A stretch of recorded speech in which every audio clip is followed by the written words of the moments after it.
Hi everyone, so I'm finally in a place to confidently share with you the commission structure we offer to our agents at Fan Properties that allow our agents to earn up to 70% while the company earns only 30% in that case. And this is by way of leveraging on 3 different bonuses. Each of these bonus schemes sits at a different dimension of our operations, and I will detail each one of them and the parameters that govern each one of them in this video. But before I get to that, I just want to share with you some very important facts and very important aspects when it comes to commission versus resources and to the basically best practice in the market in terms of commission split between companies, agencies, and their agents. So 3 important aspects you have to take into consideration very carefully. Number 1, how much commission you earn versus how much resources you have access to in the company that you're looking at. And number 2, how achievable bonus schemes are in these companies, because some companies, they have many bonus schemes and they tell you can earn up to X or up to 90%, but they know that it's unattainable, and in most cases none of the people on the sales floor have done it before. And number 3, have this company went through the up and down, or you're talking to a company that's about to close down and their last solution or their last breath is to say, people come to us and we'll offer you X amount of commission or X percentage of commission. So the first aspect is a very important one, and it's the resources offered with the company. So when a company offers you high commission and they compromise on resources, maybe you won't be able to make any deal in that company.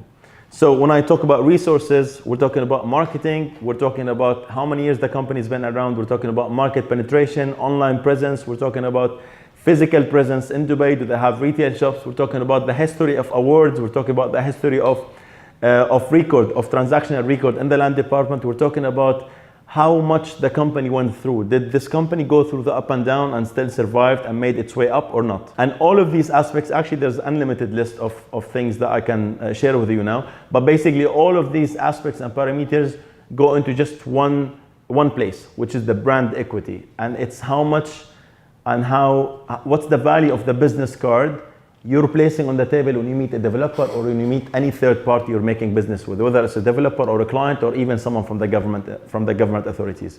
And that's very important, and that has to go in line with the aspirations and your career growth and your career plan, where you want to get in the real estate industry over the coming 5 years. So if you plan to close a deal of 100 million dirhams and you think that you can close it with a weak or a poor brand behind you or a newborn brand behind you, you are most likely to be mistaken unless you're a Superman, and that's an extreme case I don't want to discuss in this video. But basically, for a client to come and trust and say, I'm going to list my 100 million villa with you, or I'm going to buy this 50 million dirhams asset from you and place 5% or 10% security deposit, they need to see credibility in the brand behind you. They need to come to the offices and see that these offices are here for good. If they walk into an office of 1,000 square feet and they see 3 or 4 admin behind you, that's not gonna feel right to them. And I've actually gone through experiences in the market where clients have preferred to come to us just for the sake of the brand that we have. So the brand equity is very, very important, especially in tough markets, because when the market's booming, I think everyone does business. Even taxi drivers, sometimes they do real estate business. You go to the barber and the barber is talking also about real estate. So that's number 1. And like I said, it's really important. So don't go for high commission and no resources.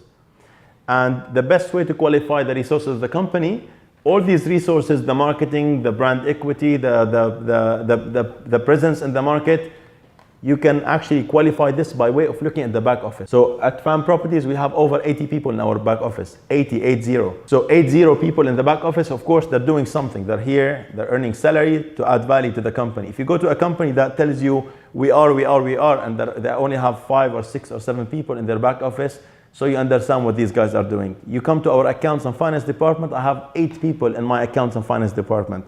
So 8 people are busy day and night. That means there's healthy transactions in the company that keeps our accounts and finance department busy. So this is just a snap of how you can actually qualify, because today it's very easy for people to create websites that are eye-catching, but to get to hard facts, you go and you understand how many people they have in their back office. Number 2, let's say that you have identified a company that has many bonus schemes, attractive bonus schemes in place, and they tell you can earn up to 60, 70, or 80%. The first thing you do, you go to the salespeople, to sales agents in that company. You ask 3 or 4 sales agents who've hit this target before.